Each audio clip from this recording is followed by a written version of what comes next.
Oke. Lanjut aja langsung, Nis.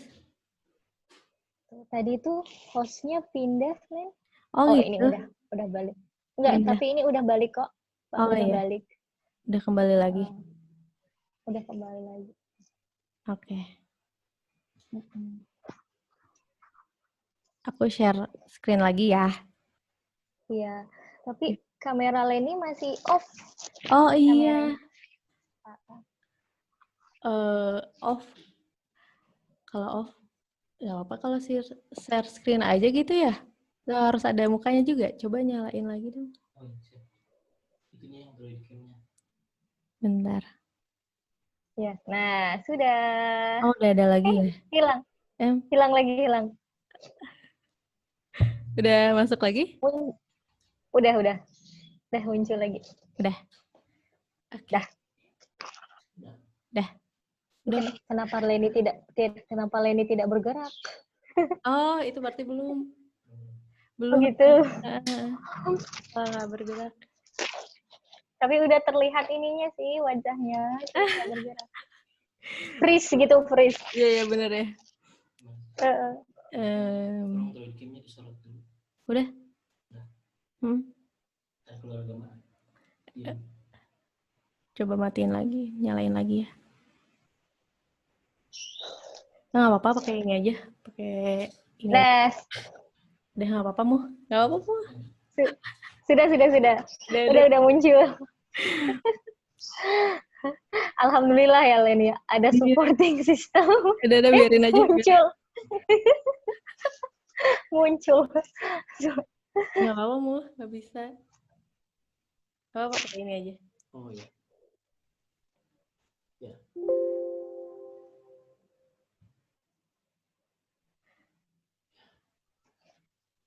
Dah, oke. Masuk ya? Masuk. Ini ada supportingnya, tapi kita masih tadi udah sampai mana ya? Sampai sini ya? Sampai kenali sistem lowbat. Sistem lowbat. Oke. Nah. Kita lanjut lagi ya. Mungkin ini ngulang sedikit. Jadi kita ngebahas tadi tentang lowbat system. Mungkin teman-teman udah pernah dengar kali ya, lowbat tuh biasanya di handphone ya kan. Kalau kita ngerasa kita lagi ngedown atau kita lagi nggak berenergi, itu biasanya paling gampang disinggung gitu. Paling gampang tersulut emosinya.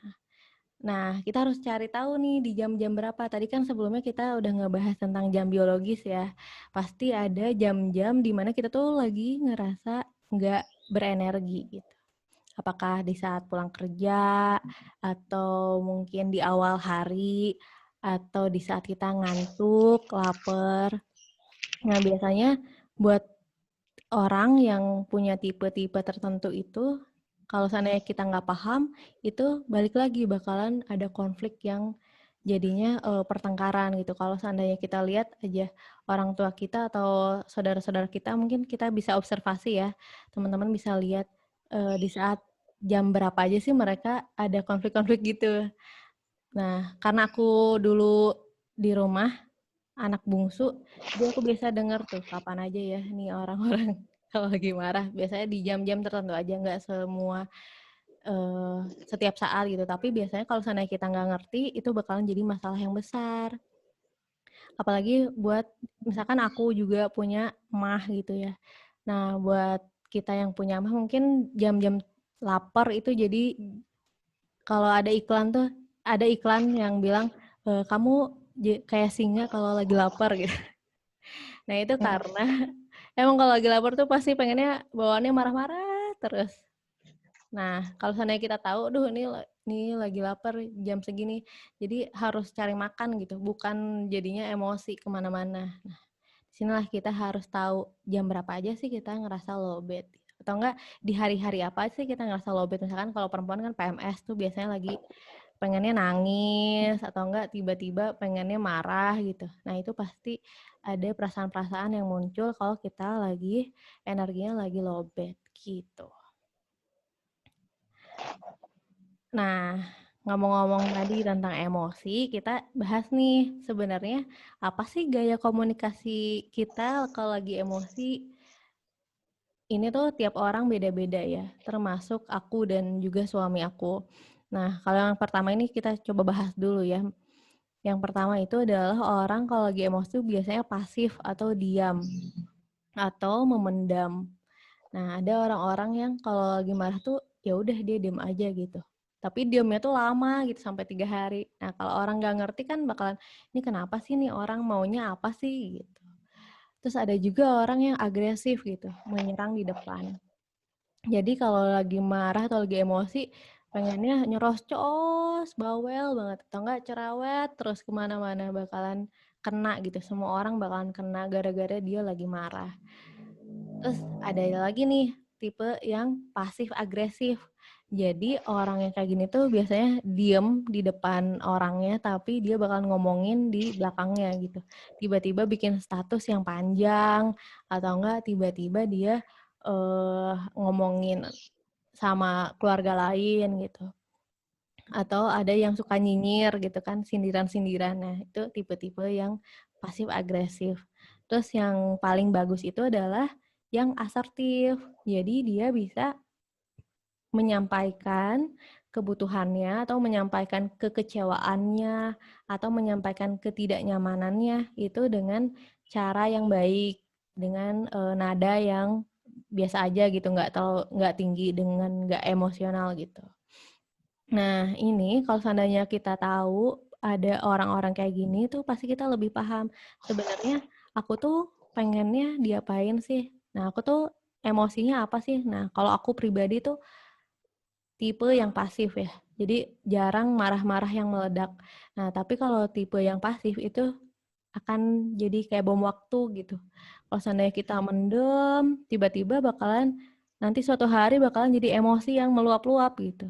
Tiba-tiba depresi atau enggak nanti pas ngelahirin ada baby blues. Nah, karena itu regulasi emosi yang salah satunya yang tidak baik. Jadi kalau kita tahu karakter kita lagi emosi, itu baiknya kita ubah jadi gaya yang lebih baik lagi yaitu asertif. Nah, sekarang kita coba bahas tentang asertif nih.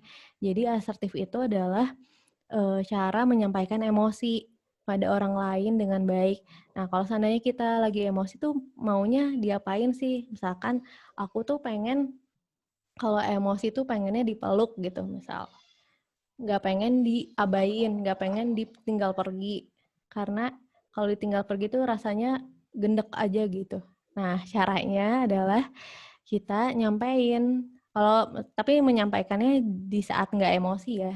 Di saat kita lagi tenang gitu, lagi diskusi. Nanti kita bahas, aku tuh kalau marah tuh pengennya dipeluk, aku tuh pengennya dibelai atau pengennya disayang gitu. Supaya aku ngerasa lebih baik. Nah, terus misalkan dibalas lagi, tapi kok kalau dipeluk kayak gini tetap aja marah-marah, tetap aja suka ngeberontak gitu. Nah, nanti kita balas lagi, kita pengennya kayak gini, caranya kayak gini. Nah, itu akan membuat kita jadi lebih konfliknya tuh nggak akan panjang gitu. Konfliknya cuman yang tadinya 3 hari, yang tadinya seharian tuh bisa selesai dengan 5 menit aja udah selesai gitu. Nah, ini yang selanjutnya itu tentang learning channel. Mungkin teman-teman udah pernah denger ya. Orang tuh belajar tuh dari apa aja sih? Ada orang yang secara visual atau auditory atau kinestetik. Mungkin Nisa kira-kira Nisa apa? Cara belajarnya kayak gimana nih? Visual, audio atau apa? Kinestetik? Kinestetik yang enggak, tapi audio masih, visual masih. Lebih cepet ini sih ngelihat video. Ngelihat Lihat video. video. Itu kalau ngelihat video berarti ada audionya juga ya? Audio dan visual kan. Tapi juga suka baca ya. Visual sama audio aja. Kinestetik Visual. yang kayaknya visual. Baca Visual. buku suka, Heeh. sama nonton video juga gitu. Oh iya. Film lebih nyangkut. lebih gitu. gampang gitu ya belajarnya, jadi ada Lebih impactnya ya. gampang diserap. Heeh, benar-benar. Nah, Mm-mm. tapi kalau aku pribadi tuh aku juga sama kayak Nisa, orangnya visual. Jadi Mm. kalau ngomong tuh sebenarnya Mm-mm. cepat, terus kalau ini ciri-ciri visual ya, Mm-mm. cara bicaranya cepat, terus nada suaranya mungkin tinggi.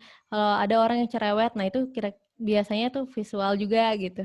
Terus kalau kita ngomong, biasanya matanya tuh ngelihatnya ke atas, kayak mikir terus geraknya cepat, Mm. kayak abis ini ngapain, beresin ini, atau nyiapin makan buat anak gitu, serba cepat. Terus ada juga kalau kita ngomong biasanya pakai indera penglihatan gitu. Ngakses kata-katanya tuh coba bayangkan atau enggak perhatikan. Aku jelasin ya kayak Oh. gini ya gitu. Kalau mau cerita kayak gitu nggak sih, Nis? Nah, terus biasanya kalau Oke, orang visual itu coba bayangin gitu. ya coba bayangin deh. Ini loh ceritanya gitu. Coba ke suami, coba abang bayangin gimana rasanya gitu. Iya, ada dramatisasi ya harus ya. Iya. Iya.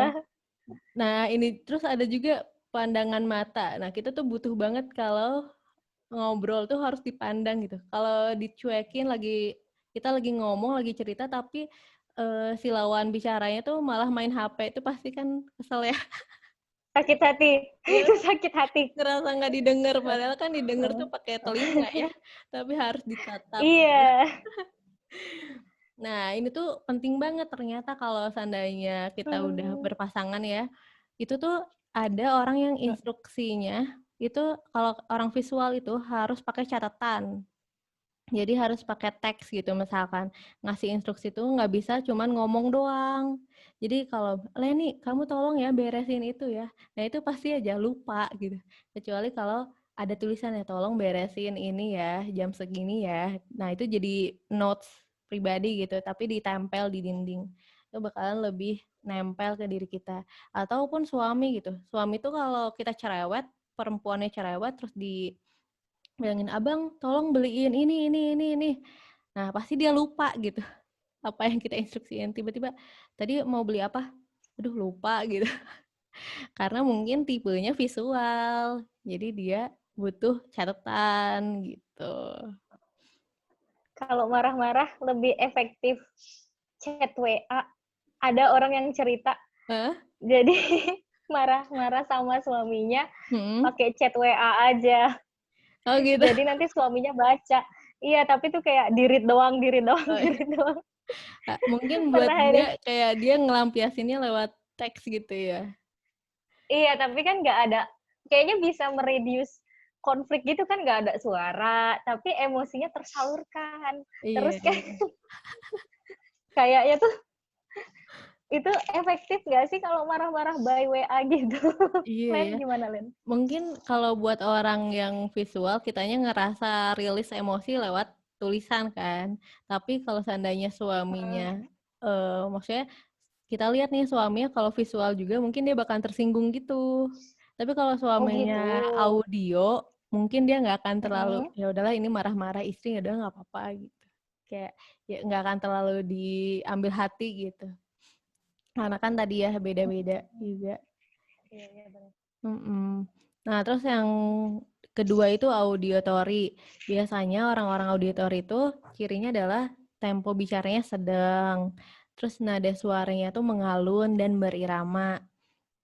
Terus yang ketiga, ketika berpikir matanya melihat kiri dan kanan. Dan keempat, gerak-geriknya tuh biasa aja gitu, nggak terlalu secepat kayak visual yang tadi ya. Terus yang kelima biasanya pakai kata-kata pendengaran. Misalnya dengerin aku, misalnya, ayo bicarain dong, atau katain sekarang juga gitu, katakan sekarang juga. Terus yang keenam itu tidak perlu memandang mata saat berkomunikasi karena biasanya orang visual tuh, orang auditory tuh bakalan ya aku udah denger kok gitu, udah cukup. Nah ini tuh sama banget kayak aku kan visual ya, kalau suami itu auditory. Jadi eh, cara belajarnya tuh beda.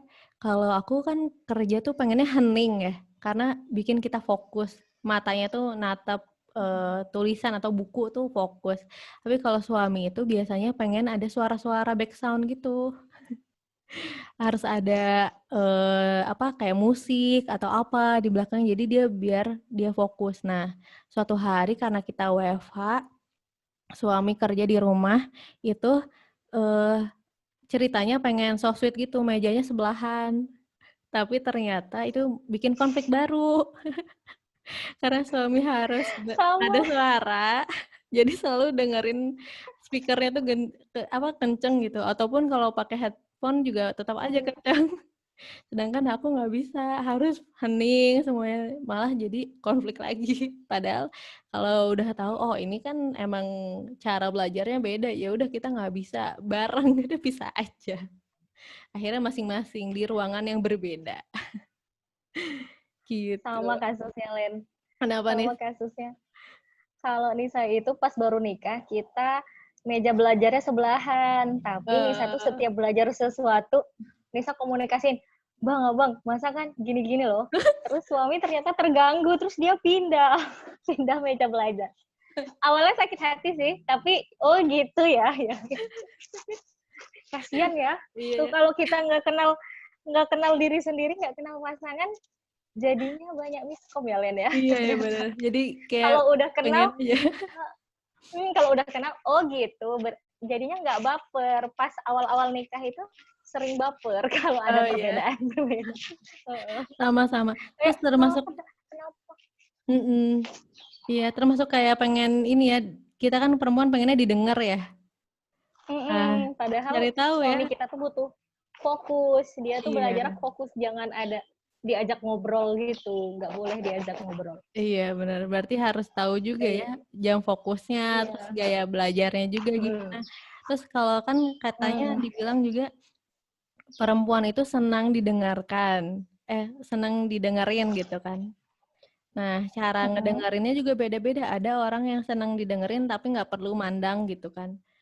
Tapi kalau buat aku yang visual, itu kalau aku minta didengerin tuh benar-benar si suami aku tuh harus di depan mata aku gitu. Dia harus diem, dengerin loh, dengerin ya, dengerin aku ya, aku mau cerita. Nah, jadi harus dia natap gitu. Itu mungkin karena perbedaan itu ya. Sedangkan suami kan audio, jadi dia akan ya udah nggak apa-apa. Dulu awal-awal suka bilang, Mm. kamu nggak peka. Tapi ternyata bukan nggak peka, tapi Tapi kitanya ya. ternyata emang. Iya, iya, iya. Iya, bukan karena nggak peka, tapi kitanya nggak paham gitu kan. Iya, benar-benar. Heeh.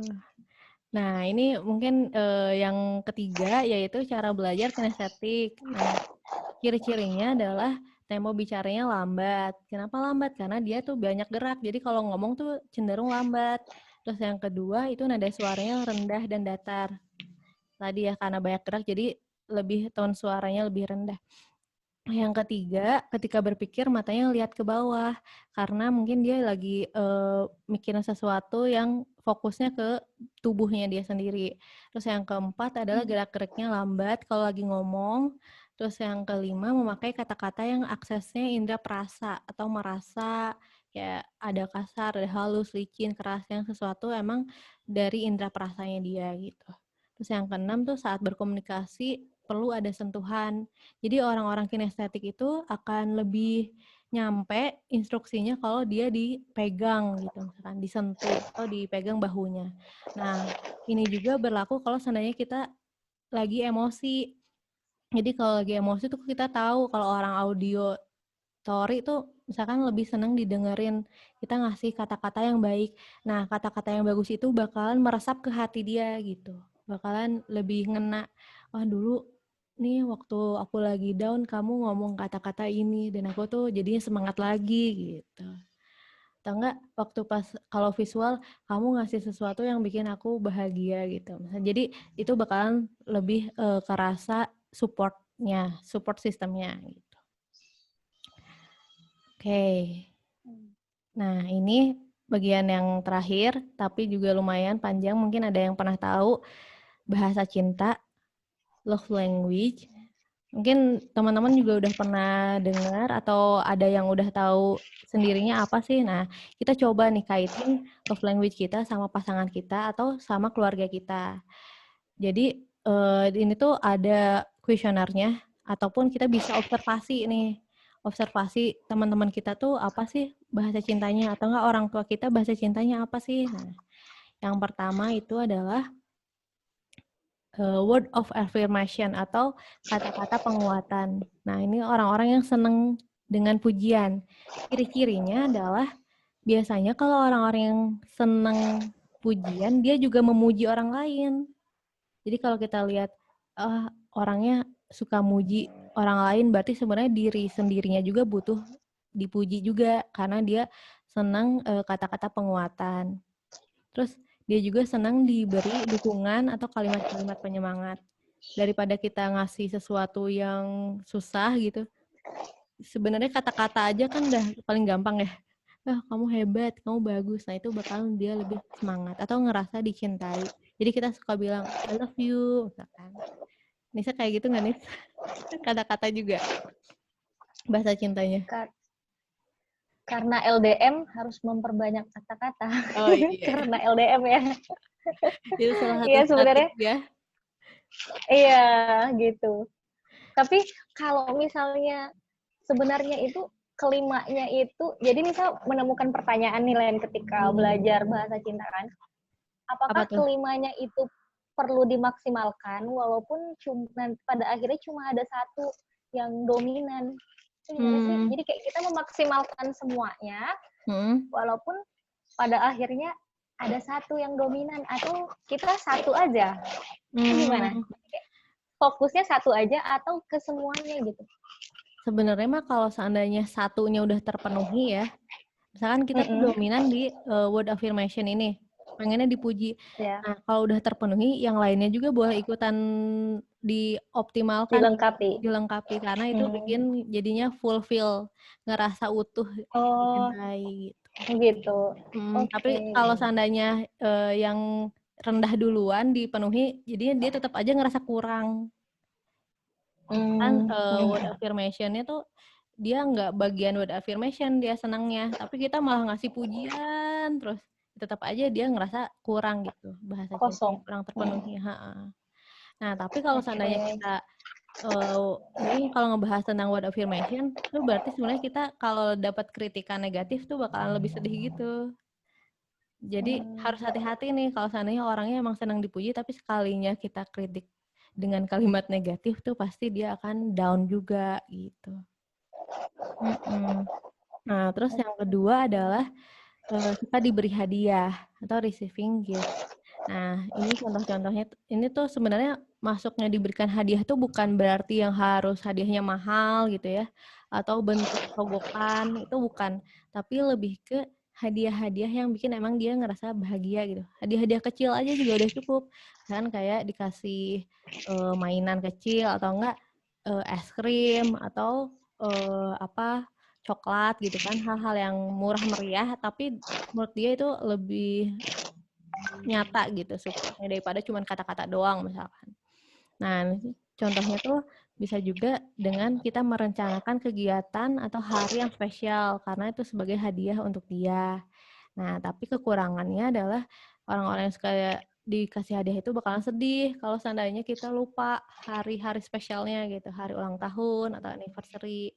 Jadi buat teman-teman tuh yang mungkin suka ingat-ingat atau apa gitu ya, suka ngasih kado ke teman-teman atau ngasih hadiah buat orang lain, mungkin juga kebutuhan diri sendirinya adalah suka diberi hadiah juga gitu. Terus yang berikutnya adalah sentuhan fisik. Nah, ini tuh sebenarnya gampang juga kan dilakukan gitu. Gampang kalau seandainya kita dekat. Jadi orang-orang yang kayak gini tuh senangnya berdekatan terus, kemana-mana pegangan tangan, kemana-mana pelukan. Karena itu orang-orang yang emang senangnya sentuhan fisik gitu. Nah, tapi orang-orang yang sentuhan fisiknya, bahasa cintanya adalah sentuhan fisik tuh biasanya ngerasa sedih banget kalau dia LDM ya, atau jauh sama pasangannya. Karena pasti kerasa gitu, pasti akan lebih nangis atau enggak lebih sedih gitu kalau seandainya harus LDM. Terus yang berikutnya adalah pelayanan yang baik atau act of service. Jadi kalau seandainya kita senangnya dibantuin orang ya, misalkan lagi skripsi tuh ngerasa sedih kalau sendiri gitu. Tapi kalau seandainya ada yang bantuin atau ada yang ngasih support, dia ada hadir buat kita ngebantuin skripsian kita. Nah, itu tuh bakalan jadi sesuatu yang ngebantu kita bikin semangat lagi. Nah, itu adalah orang-orang yang kebutuhan cintanya tuh adalah pelayanan gitu. Dia sangat menghargai pasangan ketika pasangannya meringankan tugas atau masalah yang untuk membantunya gitu. Masalah-masalah rumah tangga atau kerjaan rumah tangga tuh dibantu, nah dia bakalan ngerasa dicintai. Nah, kekurangannya itu adalah dia tidak menyukai orang yang malas atau tidak berkomitmen. Misalkan kalau kitanya gerak-gerak tapi ngelihat adik kita diem main handphone doang, kita rasanya pengen marah gitu. Nah, mungkin kita tuh sebenarnya orangnya senangnya dibantuin gitu. Nah, yang terakhir itu adalah quality time, waktu yang berkualitas.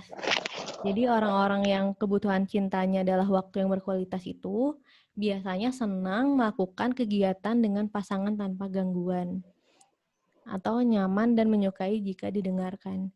Nah, dulu aku sebelum nikah itu biasanya ngelakuin coba ngelakuin bahasa cinta itu sama keponakan aku. Jadi ada beberapa keponakan aku yang udah besar gitu.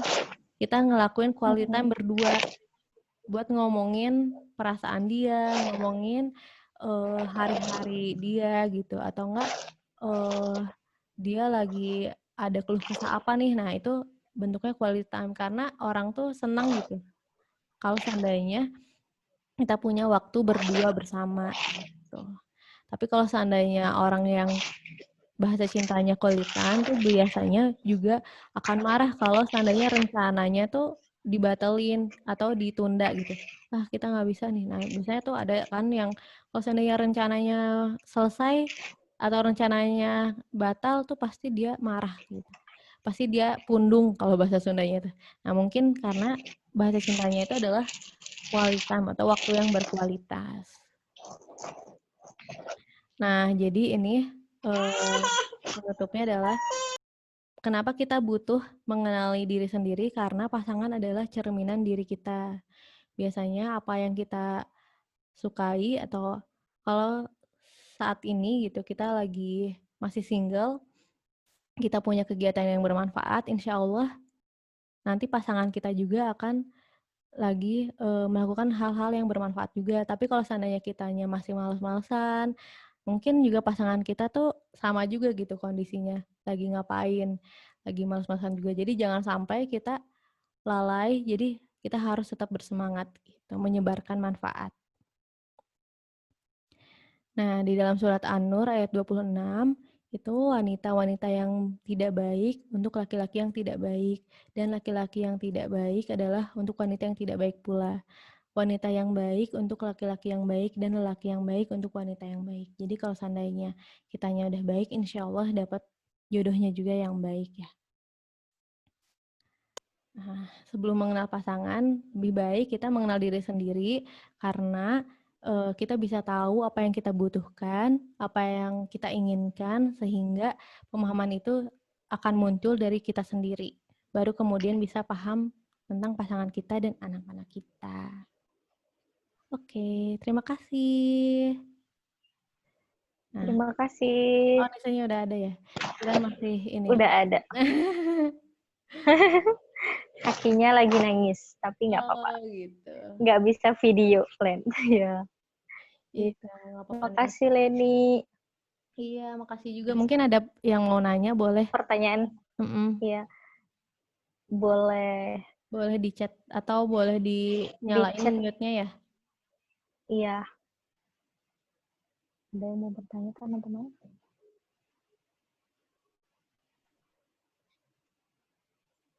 Sambil nunggu, Len, Lisa dulu yang nanya, boleh? Boleh, Nis. Tadi kan ada yang tipe gaya komunikasi ya, gaya komunikasi. Nah, misalnya kita tuh belum asertif, terus gimana tuh cara ngelatihnya supaya bisa jadi asertif, atau kayak misalnya kayak di luar batas kan kita tuh kadang bisa sabar, tapi kadang-kadang kayak lepas kontrol gitulah, kayak misalnya kayak terlalu tertekan, biasanya kita asertif, terus tiba-tiba jadi kayak agresif gitu. Nah, itu cara mengatasinya gimana? Terus cara latihannya supaya asertif terus gimana? Iya, Gitu benar. sih. Itu asertif tuh kayaknya perlu latihan yang lumayan ya, ekstra ya. Apalagi kan ngubah karakter ya. Yang namanya perubahan karakter, perubahan kebiasaan, itu pasti perjalanan itu nggak mudah gitu. Nggak langsung switch gitu dari agresi jadi langsung asertif gitu. Tapi itu bisa banget nih dilatih.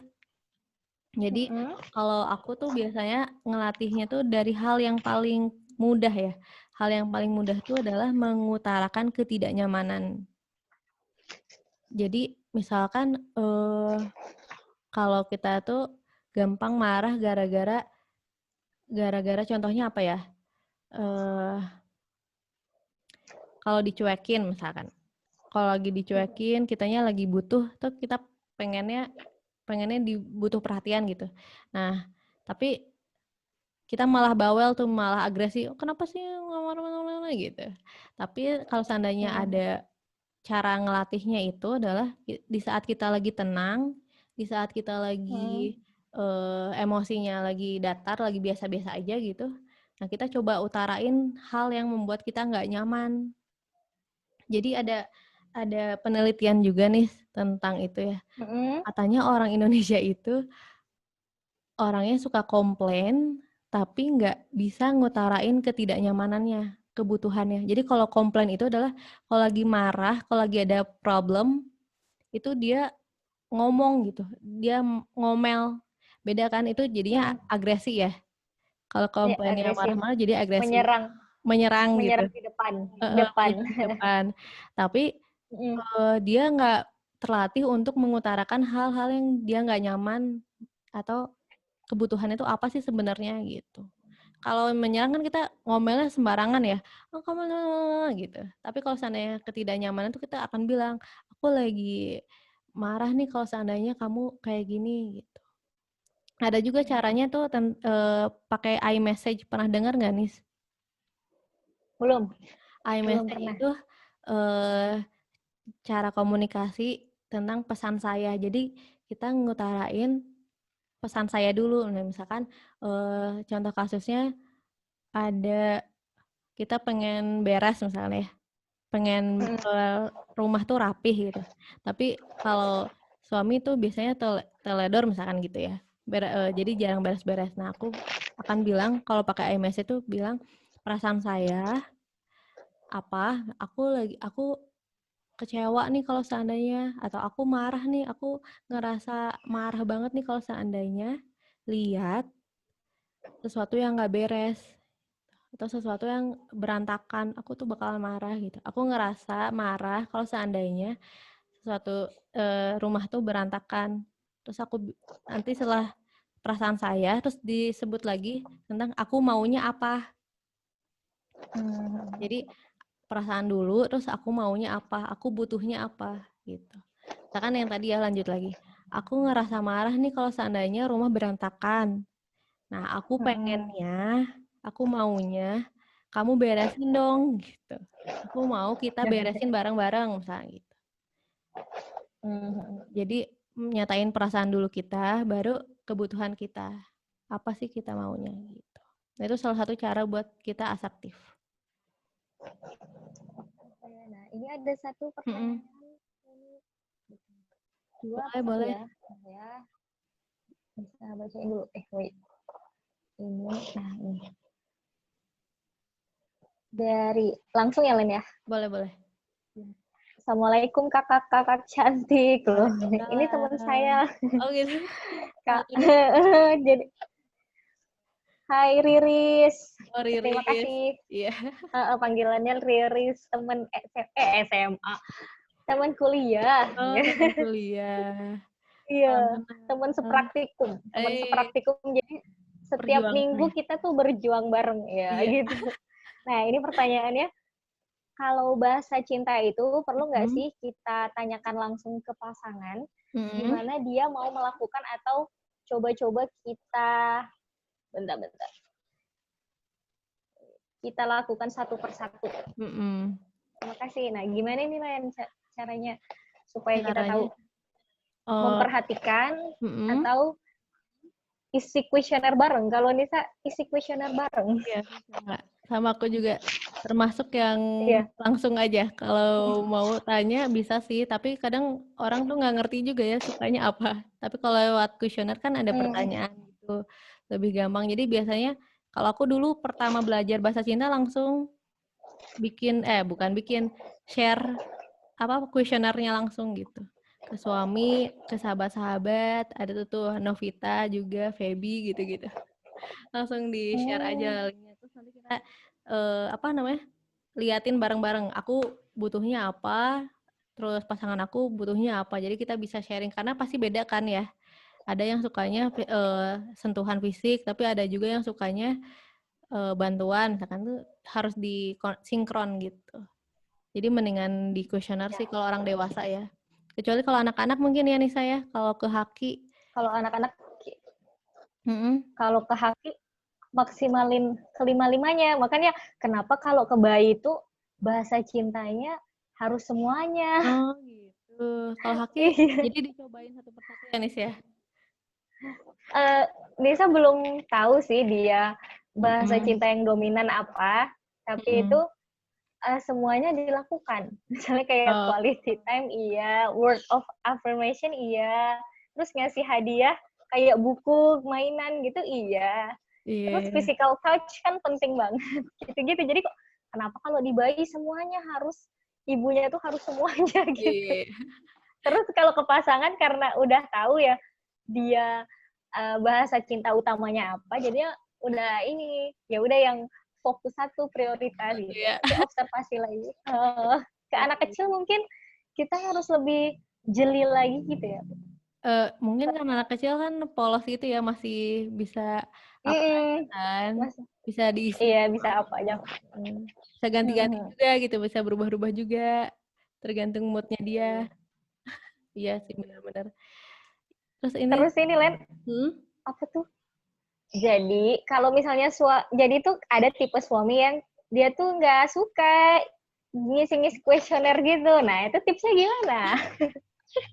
Mungkin waktunya kali nggak tepat, bisa juga kan karena karena waktunya nggak tepat, atau kalau dia nggak suka ngisi atau baca gitu karena terlalu banyak, nah itu kita diktein aja, kita yang ngisi gitu, kita tanya langsung, kita yang ngisi, tapi sebenarnya itu isinya dia, jangan sampai kita yang manipulasi. Kita maunya apa nanti diisiin. Ya gitu. Jadi lewat pertanyaan kuesioner lebih gampang sih daripada kita nanya-nanya ya. Coba-coba apalagi ya. Kecuali kalau ke anak mungkin bisa ya coba-coba ya Nis ya. Ya karena kayak Leni bilang tadi kan anak-anak masih polos. Jadi bisa diisi dengan apapun. Iya benar-benar. Kayak orang tua juga kan yang membiasakan gitu. Jadi kalau ibunya nggak memaksimalkan bahasa cinta, nanti dia udah besarnya gimana nanti gitu-gitulah kepikirannya. Jadi kayak dimaksimalin 5-5. Iya benar. Kalau kita bisa maksimal kenapa enggak gitu kan. Ini ada dari Dini juga nih, pengen nyalain mic, boleh Dini? Siapa ya? Dini yang mana ya? Boleh. Bisa unmute sendiri nggak? Nah. Halo. Iya, halo Dini. Assalamualaikum. Waalaikumsalam. Kalau ada videonya juga boleh loh dinyalain. Videonya juga boleh. Lagi nggak pakai jilbab. Oh iya. Mau tanya, kapan sih mengenali karakter pasangan itu? Karena kan emang nggak mau pacaran karena nggak boleh juga gitu kan ya. Terus apakah dengan ta'aruf aja cukup gitu? Karena kan emang maksudnya apakah ujian tersulit di pernikahan itu emang di awal karena disitulah mengenal satu sama lain, atau apa ya, karena jeleknya saya tuh sulit banget yang namanya itu membuka diri. Jadi untuk deket sama orang, bahkan deket sama teman aja itu butuh waktu yang lama banget, karena kayak saya tuh pengen ngawasin dia dulu, kira-kira cocok nggak nih nanti, karena saya nggak mau ketika udah deket ternyata nggak cocok, saya mundurnya itu susah. Kalau misalnya belum deket kan mundur gampang gitu. Jadi suka khawatir apakah saya butuh berapa lama nih buat ta'aruf gitu. Ya gitu. Jadi suka ada kekhawatiran seperti itu. Iya, jadi pertanyaannya mungkin kapan kita bisa mengenal pasangan yang ini ya, yang tadi kita bahas gitu ya. Apakah dari ta'aruf harus ditanyain atau udah nikah aja gitu ya? Kalau menurut aku sih, kalau ta'aruf itu tentang kayak bahasa cinta atau apa yang tadi kita bahas, jam biologis atau low bed system, itu sebenarnya agak kalau kita Private ya. ngomongin kayak terlalu dalam ya untuk kita nanya. Kalau ta'aruf tuh kan ada kemungkinan kita nggak jadi gitu. Nggak jadi. Iya, jadi kalau kita nggak jadi tapi udah sedalam itu bakalan ngerugiin diri kita dan ngerugiin waktu juga gitu, waktu kita juga. Karena kan terlalu dalam. Tapi kalau udah nikah, udah sah, apalagi tuh di waktu honeymoon ya, misalkan 3 bulan pertama atau 1 tahun pertama itu masa adaptasi banget. Kalau udah pernah dengar yang kelas kemarin tuh jet lag pernikahan gitu ya, ada bahasannya sama Lulu. Nah, itu adalah waktu-waktu yang tepat untuk kita menyesuaikan diri gitu, buat beradaptasi sama pasangan kita. Jadi yang tadi kita bahas itu adalah obrolan-obrolan atau yang harus kita gali setelah nikah. Jadi nggak itu proses mengenal diri yang lebih dalam lagi. Tapi kalau seandainya ta'aruf, itu kita cari tahu yang potensi-potensi ekstrimnya aja gitu. Misalkan kita bisa tanya, kalau kamu lagi marah, kamu biasanya ngapain? Nah, kita kan nggak tahu ya karena orang baru, karena kita nggak kenal dia juga, jadi kita bisa tanya kondisi-kondisi ekstrim, misalkan lagi marah ngapain? Biasanya diem atau enggak dia uring-uringan gitu kan, atau ringan tangan kan kita nggak tahu juga.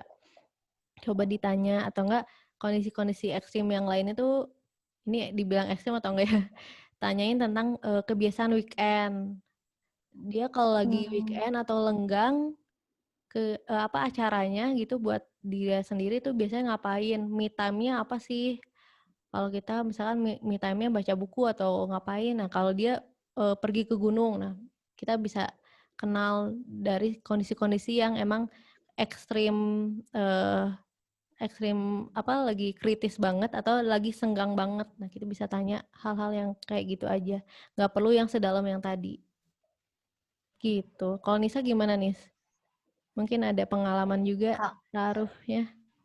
Kalau Nisa itu kan langsung dilamar nih, nggak ada ta'aruf. Jadi langsung datang ke rumah gitu, cuma bilang mau ke Aceh, habis itu datang deh orangnya. Terus 3 bulan kemudian ngajak udah nikah. Jadi itu kayak 3 bulan doang kan. Jadi 3 bulan itu persiapannya fokusnya ke visi misi keluarga ke depan. Jadi kayak life plan Nisa 1 tahun ke depan apa, dia apa 5 tahun, 20 tahun, terus digabungin gitu. Jadi sebenarnya kurang melihat karakter sih, cuma kalau karakter itu nanya-nanya ke teman-teman dekatnya di sekitarnya dia, kan dia juga aktif di organisasi. Nah, itu kan kalau berarti kan dia punya kepedulian gitulah menyelesaikan masalah orang lain, nggak hanya masalah diri sendiri aja gitu. Belum sedalam itu. Nah, ketika sudah menikah, baru ngerti bahasa cinta itu apa, terus ngisi kuesioner bareng gitu-gitu. Iya, setelah udah menikah. Baru, jadi tuh kalau misalnya kita sebelum menikah sama sesudah nikah itu, kayak kenalnya baru 100%, itu kan ketika udah menikah ya. Iya. Terus juga itu perkenalannya berlanjut terus, nggak berhenti sampai di situ. Jadi kayak sebenarnya yang kita kenal sebelum menikah sama calon pasangan kita tuh sedikit banget. Nah, kita harus siap dengan banyak kejutan. Makanya rumus di pernikahan itu 2, bersabar dan bersyukur, menerima dan bersyukur gitu-gitulah. Gitu. Jadi kita harus siap gitu. Yang penting ya itu kayak kata Leni, critical-criticalnya itu kita harus tahu. Terus kan pasti kalau misalnya kita tahu, kita kan udah bersiap. Kalau terjadi sesuatu tuh kita nggak kaget lagi gitu. Atau bisa jadi kaget di awal, terus ke depannya udah paham gitu. Makanya kan, iya. Mm-mm. Yang kayak kelas Leni yang sebelumnya yang di mana? Di G-Water Channel itu kan yang tentang ta'aruf sepanjang pernikahan. Nah, itu. Mm-mm. Itulah dia. Jadi kenalnya pas Nikah. udah nikah. Tapi mungkin kalau sebelum nikah tuh yang penting tuh prinsip-prinsipnya ya Nis ya. Kayak prinsip dia dalam beragama atau enggak Beragama. visi misi ke depan mau dibawa kemana pernikahannya gitu ya. Jadi lebih Iya. hal-hal yang utama aja yang jadi pertimbangan kalau seandainya kita mau terima dia atau enggak. Soalnya kalau kayak gini tuh bukan jadi pertimbangan lagi sih. Kalau karakter mah udah pasti harus diterima nggak sih? Kalau seandainya emang dia beragama Iya. Islam, akhlaknya baik, sisanya yang cara belajar atau bahasa cinta itu mah kita harus terima aja gitu ya. Harus kita terima dan adaptasi. Menerima dan menyesuaikan. Iya, menyesuaikan. Menyesuaikan. Benar-benar. Iya, jadi Iya. bukan pertimbangan lagi untuk menerima atau enggak, karena itu udah di tahap kita harus menerima gitu. Mm-mm. Kita Jadi kayak fokus pada kekuatan aja sih. Kalau misalnya ada yang nggak cocok karena udah nikah, bersabar, terus fokus sama ke kekuatan suami gitu. Misalnya dia jagonya apa, udah fokus di situ aja. Kekurangannya kita coba maklumi gitu. Kalau Leni gitu juga nggak? Kan pasti kita banyak juga ada maklumin kekurangan. sih, bener-bener. Iya. Karena kita kalau Nisa juga sadar Nisa banyak kurangnya kayak gitu ya udah. Iya, benar-benar. Gitu fokus Sama-sama kayak gitu. pada sama-sama pada ke kekuatan kelebihan. ya. Nah, pada kekuatan kelebihan gitu. Apa yang bisa dimaksimalkan aja udah gitu. Mm-mm. Kekurangan dimaklumi, sabar. Dan gitu. dilengkapi ya, melengkapi. Dilengkapi. Kalau kadang tuh kita nggak bisa ngelengkapi juga. Kadang misalnya kayak ternyata kekurangan suami kita juga kekurangan kita. Misalnya Nisa nggak rapi, terus suami juga nggak rapi kan. Jadi kita sama-sama nggak rapi gitu, nggak bisa melengkapi, tapi saling memaklumi dua-duanya gitu sih. Iya, itu jadi cara rumah tangga yang beda lagi gitu ya. Maksudnya ideal menurut diri kita sendiri kan, diri kita, pasangan kita juga. Ya udah emang rumah kita berantakan tapi rame, tapi ceria, tapi seru gitu misalkan kayak gitu ya. Tapi bahagia. Bahagia. Tapi semuanya seneng gitu. Iya. Gimana nih Kak Dini? Mungkin ada yang mau ditanya lagi atau gimana? Udah seperti emang ya challenge terbesarnya berarti emang di awal ya. Kayak ya udah gitu beradaptasi aja gitu satu sama lain. Iya. Oke. Udah sih gitu aja dulu. Iya, makasih ya. Tapi mungkin ini juga mewakili ya perempuan yang emang menjaga izahnya juga, menjaga kehormatan diri, yaitu dia sulit untuk ngebuka bagi orang yang baru nggak sih? Karena kan kita nggak terbiasa membaur gitu.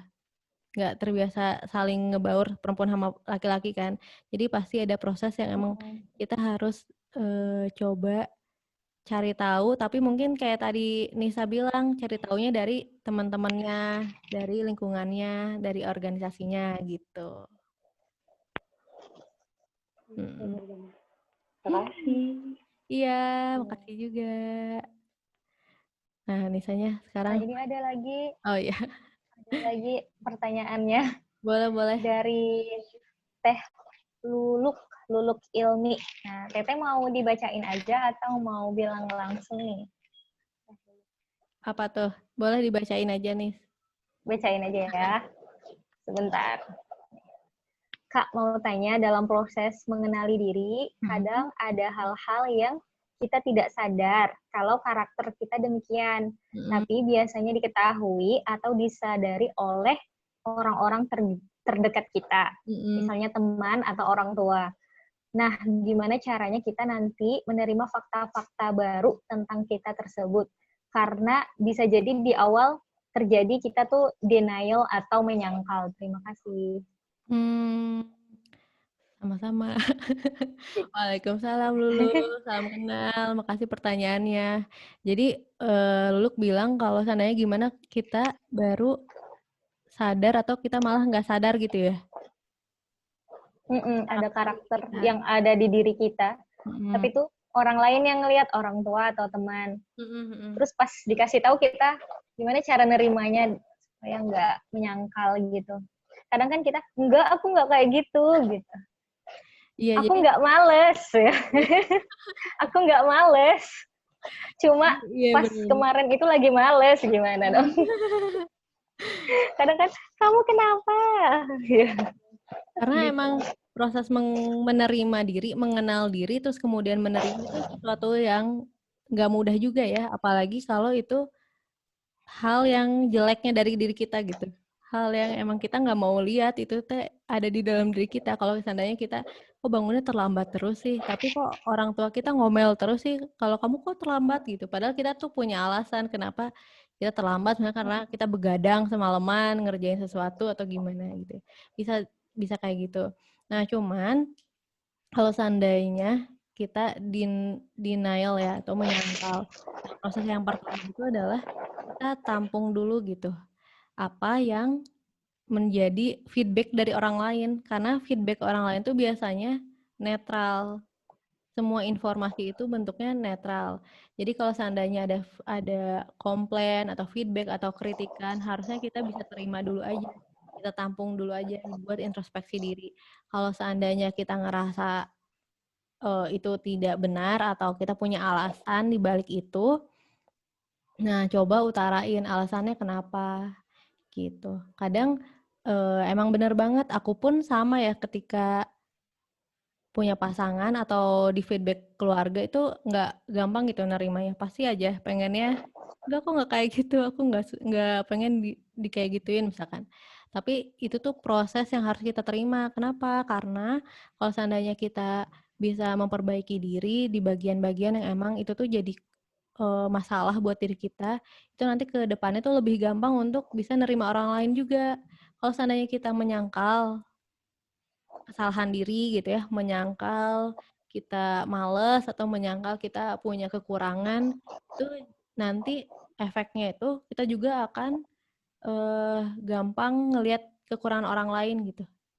Dan orang lain juga bakalan susah untuk menerima. Jadi maksudnya kalau seandainya kita tidak menerima kekurangan diri kita, kita juga akan sulit untuk menerima kekurangan orang lain.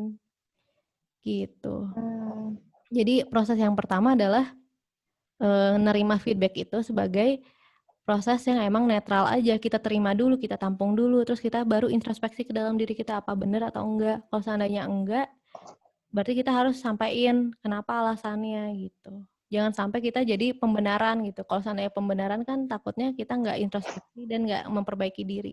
Nanti kalau kita ngelihat pasangan kita juga ngelakuin kesalahan, terus kitanya jadinya pengennya marah-marah, jadinya nggak nerima. Itu bakalan lebih susah lagi gitu. Gitu nih. Dulu tuh aku pernah juga ya kondisinya tuh aku selalu pengen mengandalkan orang lain gitu, mengandalkan pasangan kita. Jadi kayak pernikahan ideal gitu ya. Kalau pernikahan ideal kan kayaknya suami itu ngebimbing istrinya. Nah, tapi kita pengennya jadi menuntut orang kan. Nah, ternyata itu tuh aku dikasih feedback sama orang lain, bukan sama suami aku, tapi sama orang lain bahwa kenapa sih Len kamu tuh orangnya ideal banget gitu. Kenapa kamu tuh selalu menuntut diri kamu untuk sesuatu yang kamu nggak bisa lakuin. Nah dampaknya ternyata aku baru tahu kalau aku juga gampang menuntut orang lain gitu. Padahal sebenarnya harusnya kita bukan menuntut tapi mengusahakan gitu, memperbaiki diri dulu baru bisa memperbaiki orang lain. Jadi itu bakalan kayak tadi ya cerminan. Kalau kitanya kayak gini nanti mungkin pasangan kita juga akan kayak gitu. Pasangan adalah cerminan diri kita juga. Jadi inget ini Len, pesan seorang mentor. Jadi ketika kita belajar tentang pernikahan, fokusnya itu mengenali kewajiban istri gitu. Kayak jadi kita tuh fokus ke kewajiban kita sebagai istri itu apa dibandingkan kita fokus ke hak kita sebagai istri gitu. Itu sih satu pesannya. Jadi kalau misalnya kita fokus ke kewajiban, kita akan berusaha untuk memenuhi kriteria itu kan.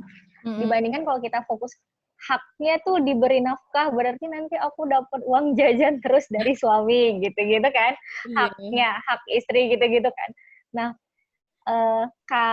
kalau fokusnya ke hak nanti bisanya fokusnya juga ke kayak menuntut suami tuh harus ini ke aku. Padahal kita tuh lebih enak, lebih gampang ketika kita fokus sama kewajiban kita gitu sih. Sama Salah satu apa pesan yang kita lakuin gitu ya. jadi apa yang kita lakuin kan kita harus melakukan kewajiban dulu kan, baru dapat hak kan. Baru Tapi dapat. kadang kayak terngiang-ngiang gitu loh, terngiang-ngiang. Kalau misalnya kita Ya. fokusnya ke hak gitu ya, padahal kan kewajiban kita sebagai istri juga banyak gitu. Iya benar. Sama kayak campaign aku berhak ini gitu. Kayak menuntut keadilan hak asasi ya. Oh sebenarnya kita juga punya kewajiban gitu ya. Iya. Iya benar ya. Oke, Gitu. terus apa lagi nih? Mungkin ada pertanyaan atau tanggapan dari Kaluluk Ilmi. Oh Oke, iya. terima kasih banyak Kak. Sama. Sudah menjawab. Kalau ada yang mau nanya lagi boleh kalian juga nyalain suaranya sama ini ya gambarnya. Video boleh. Insya Allah di sini perempuan semua. Nah, tapi pakai jilbab sih. Tetap karena di record ya. Iya. Nah terus Nisa gimana nih kalau seandainya aku yang nanya boleh nggak? Loh, Nisa padahal mau buat pertanyaan buat Leni. Jadi siapa dulu yang nanya? Ya udah, boleh. Aku ya yang nanya ya. Mungkin aku juga ini pasti orang, maksudnya Nisa kan lagi masa LDM nih, Nis. Jadi ada perubahan nggak sih nih sebelum LDM sama sebelum LDM berarti masih bareng gitu ya, masih pas waktu bareng-bareng sama setelah jauh gitu. Ada nggak sih perubahan gaya komunikasi atau gaya ini pendekatan biar ngerasa dicintai atau gimana? Jadi tuh kalau merasa dicintai itu ya cara suami mencintai ketika LDM adalah dengan video call setiap hari gitu. Video call tuh pagi, siang, malam, bangun tidur, mau tidur lagi, itu pasti akan video call kayak gitu kan. Terus perubahannya yang lain adalah LDM itu bikin minim konflik gitu. Kan jadinya jarang berselisih pendapat kan. Jadi kayak nggak pernah marah-marah gitu loh. Jadi tuh kayak lucu gitu. Iya, jadi ini tuh santai banget gitu. Nggak ada yang masa adaptasinya ya itu cuma jarak aja sih. Konflik bener-bener nggak ada. Palingan kalau Nisa feedback karya-karya Nisa yang gitu sih. Adek sih nggak dengerin ini saran abang. Kapan dilakuin saran abang gitu aja. Nggak ada yang konflik aneh-aneh, nggak ada gitu. Terus apa lagi ya? Sebenarnya tuh kayak ke anak gitu sih yang kasihan. Soalnya dia kalau ngelihat HP bilangnya papa gitu. Kehidupan LDM. Iya. Pokoknya jadi HP gitu Leni. Terus apa lagi ya? Kayak mengungkapkan kalau lagi sedih itu pasti nelpon cerita gitu. Terus kalau misalnya ada mau ngasih feedback atau apa itu lebih enaknya ke chat sih, jadinya chat. Oh ternyata bahkan jadi kayak tahu ternyata lebih didengarkan ketika chat gitu daripada di telepon marah-marah gitu. Atau kayak keselnya tuh bukan sama suami ya kadang-kadang, tapi itu kayak suami yang kena. kayak pengen ceritanya cerita ya ke suami ya. Ceritanya ya kadang kan pasti suami kita suruh positive thinking gitu sih kadang tuh gimana gitu. Padahal kan benar, emang harus positif ya. Kayak kata Leni tadi, feedback itu netral, kritik itu netral. Sebenarnya kayak yang jadi bikin sedih karena setelah dievaluasi itu yang benar gitu. Ternyata benar ya. gitu. Gini gitu. Iya. Ternyata oh iya ternyata bener ya anakku kurus gitu. Ya udah akhirnya kayak ya udah ngasih makannya lebih rajin, ngasih cemilannya lebih rajin. Pas nerima kritik itu kayak sedih dulu gitu. Iya, iya. Terus sih cerita curhat ke suami gitu. Semuanya by teknologi kalau LDM Iya, iya. mau ketemu aja tuh apalagi Susah kan gara-gara kalau ketemu. corona kan jadi Mhm. nggak bisa pulang. Iya, iya. Dan jadi Hmm. kayak punya waktu untuk bisa saling pahami gitu ya. Karena jauh, jadi Mm-mm. bisa mikir lebih lama daripada kalau seandainya langsung mungkin kita nggak punya jeda waktu untuk introspeksi diri, untuk saling memperbaiki diri gitu-gitu ya. Mm-mm. Iya, iya benar. Oke, mungkin ada pertanyaan lagi yang mau ditanyain. Coba ya saya. Boleh juga nyalain mic-nya ya, biar kita biar nggak ngobrol berdua terus. Ngobrol berdua. Tunggu, Lisa mau nanya lagi.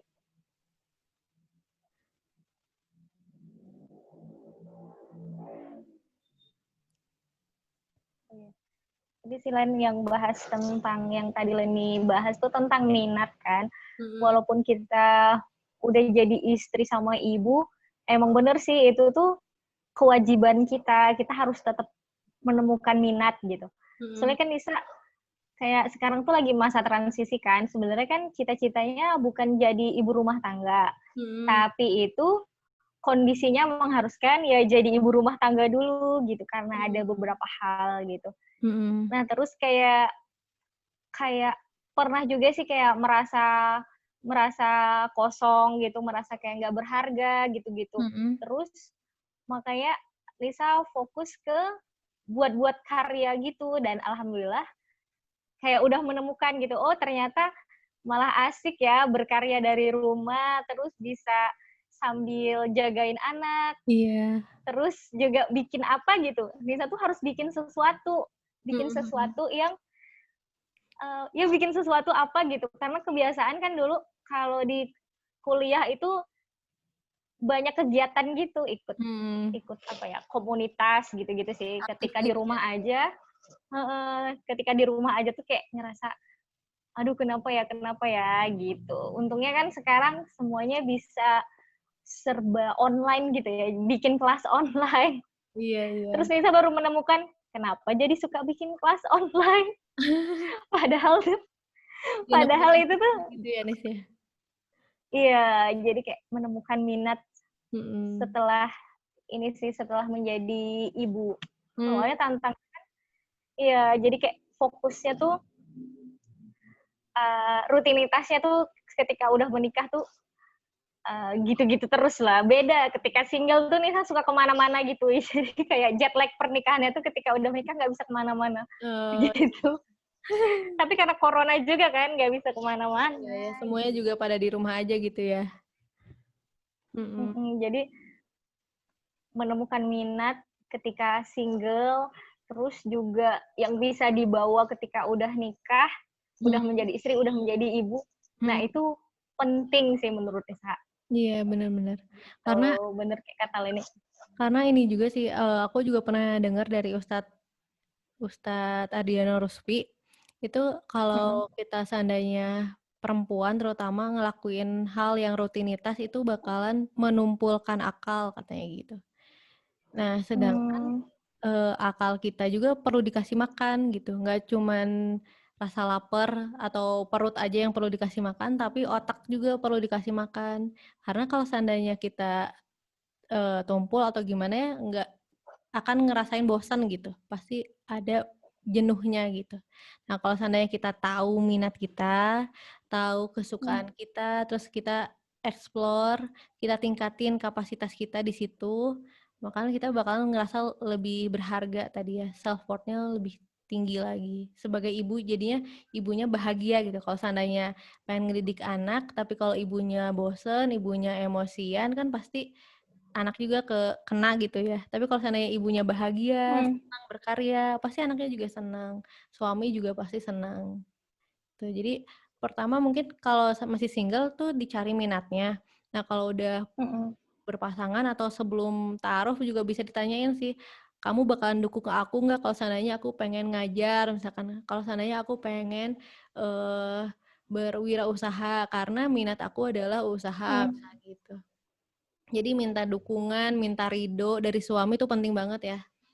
Nisa juga ya termasuk yang dapat dukungan penuh ya, Nis ya. Nggak perlu masak, tapi ternyata harus bisa masak buat anak. Buat suami nggak perlu masak, tapi ternyata buat anak perlu masak gitu. Tapi positifnya adalah anak kita nggak bisa bilang masakan mama nggak enak, nggak bisa bilang. Jadi alhamdulillah ya terselamatkan. Masih anak-anak nih. Gitu. Iya masih anak-anak. Jadi kan kalau setiap masak berdoa ya Allah semoga ini tuh jadi masakan terenak buat anak. Oh iya ya. Karena Doain dulu ya makanannya ya. jadi doain. Soalnya kalau masakin orang lain tuh deg-degan, masakin mertua aja nggak berani. Belum percaya diri ya.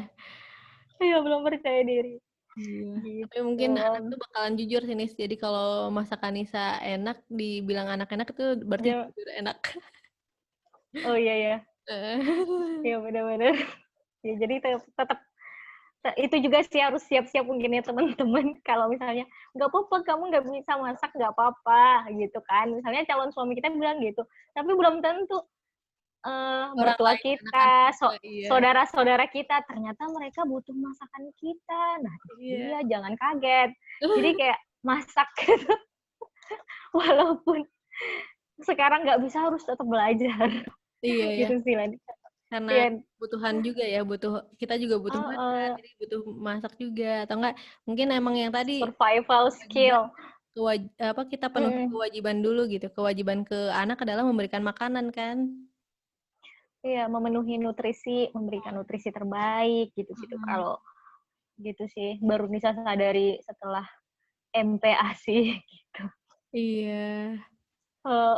Padahal kayak udah bahagia gitu punya suami yang nggak harus masak, tapi ternyata pada akhirnya tetap masak gitu. Ada banyak hal yang menjadi kejutan ketika udah menikah gitu sih. Kayak baru ngerasa membuka mata gitu, Len, kalau bisa ngerasanya. Iya. Ternyata ini ya hidup tuh kayak gini gitu. Iya benar-benar. Menyatukan dua keluarga aja tuh nggak semudah yang diucapkan dalam teori. Beradaptasi dengan perbedaan suku. Kan Nisa orang Aceh, keluarga suami orang Jawa. Nah, keluarga besar gitu loh. Nah, itu ternyata ya prakteknya berat sih, challenging, menantang. Iya benar. Dan kalau seandainya kita udah tahu, itu akan lebih mudah adaptasinya ya daripada harus konflik-konflik dulu. Iya, kalau bisa kan jangan berkonflik ya, apalagi dengan keluarga besar gitu. Harus punya stok sabar yang banyak. Iya.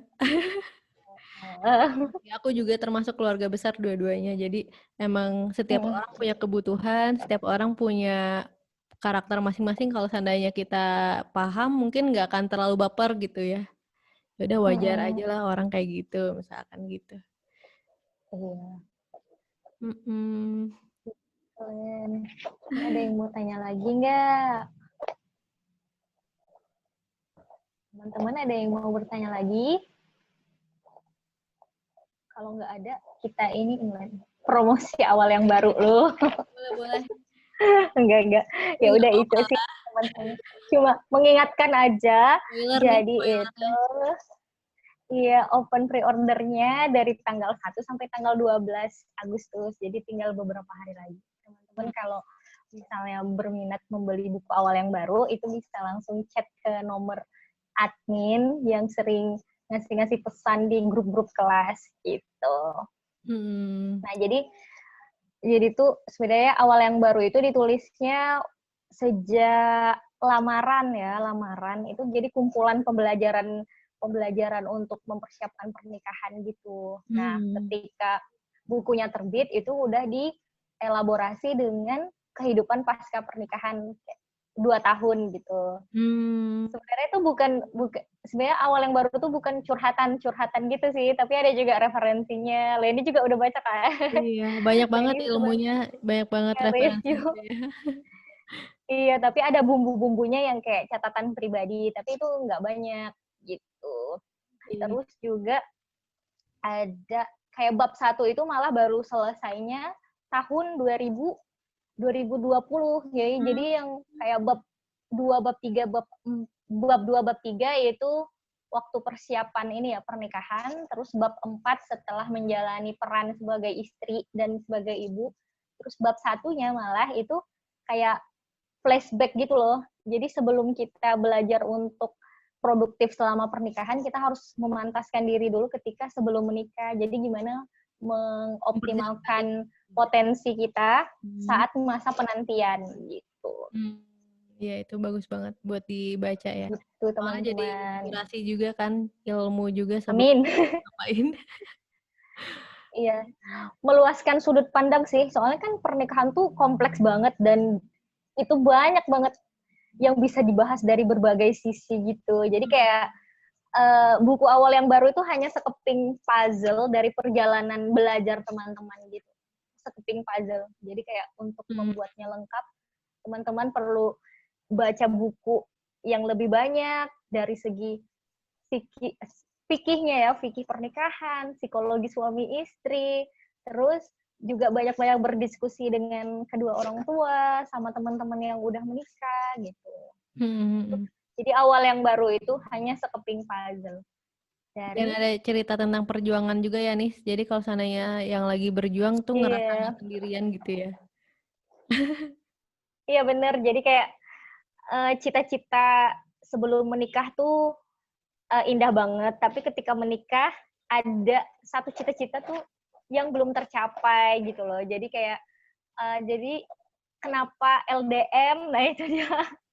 Salah satu alasannya adalah ada di buku. Kenapa LDM? Padahal tuh pengennya nggak LDM. Sangat-sangat idealis gitu cita-citanya. Tapi ternyata ketika menikah itu ada tantangan-tantangan tersendiri yang akhirnya ya udah harus mengikhlaskan. Harus diikhlaskan. Mengikhlaskan. Habis itu diikhlaskan tapi tetap diperjuangkan sih. Mungkin waktunya aja yang nggak match antara suami sama istri gitu. Tetap yakin itu, tetap yakin.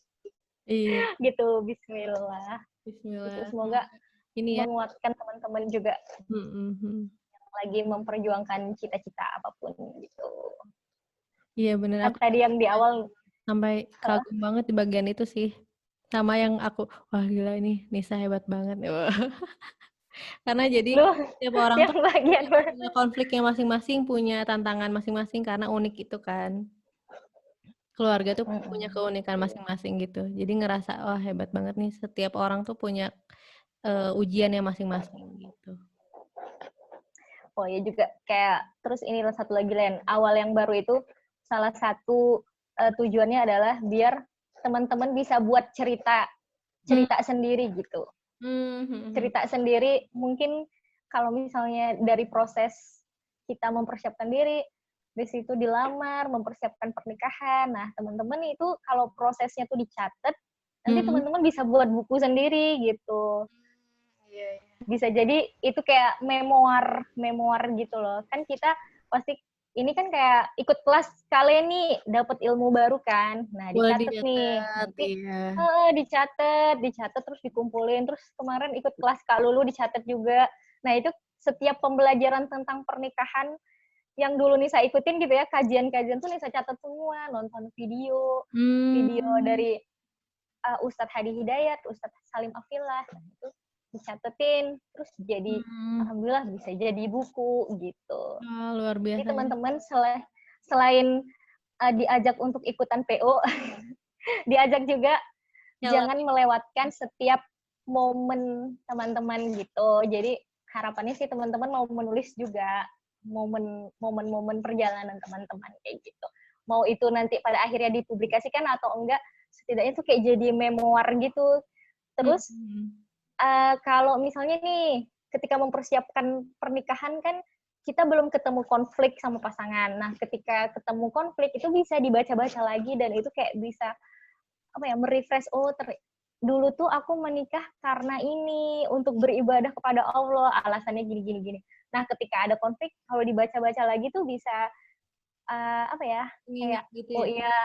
iya, jadi kayak memoir gitu. Oh iya, dulu tuh gini loh cita-citanya. Dulu tuh bilangnya mau menerima, mau bersyukur. Sekarang ini tuh ujiannya gitu. Gitu-gitu.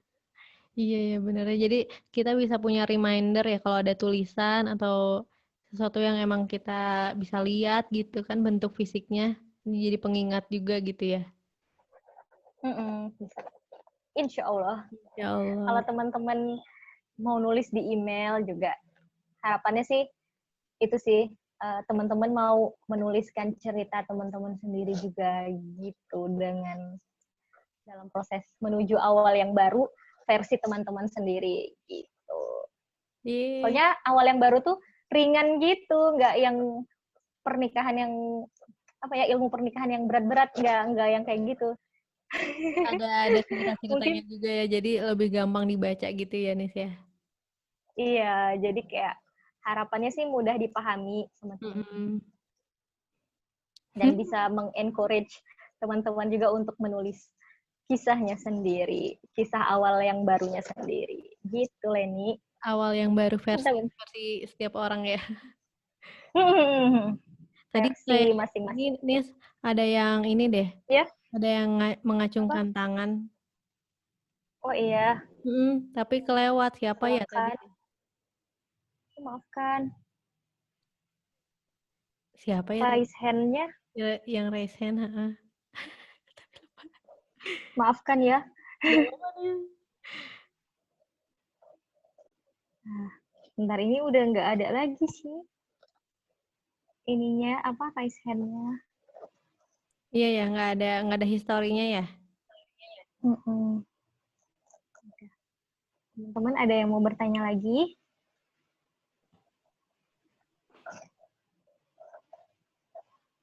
Udah kayaknya, Leni.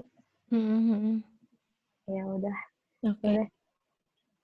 Ya, Leni ada closing statement, Closing statementnya. pesan buat teman-teman semuanya. Kalau dari aku sih, cara mengenal diri yang terbaik adalah di saat kita lagi masih sendiri ya. Walaupun kalau seandainya teman-teman ada yang udah menikah tuh nggak apa-apa juga. Tapi kalau seandainya kita masih ada waktu lagi sendiri, kita bisa lebih eksplorasi lagi ke dalam diri kita. Apa sih yang kita suka? Apa sih yang kita butuhin? Apa sih yang kita inginkan kalau seandainya kita lagi emosi atau enggak kita lagi ada hal-hal yang emang membuat kita jadinya nggak nyaman gitu.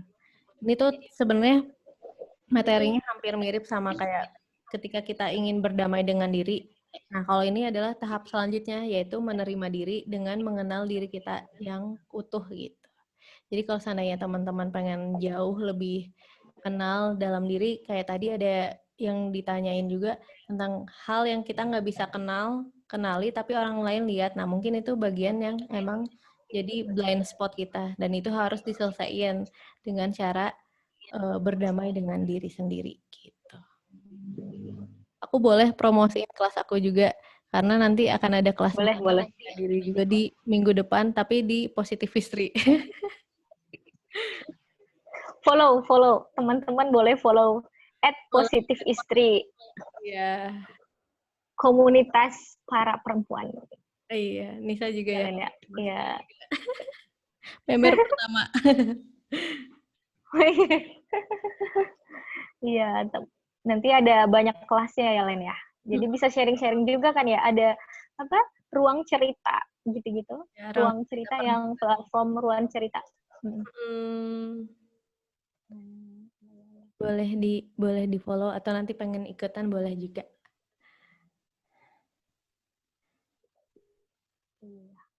Oke, terima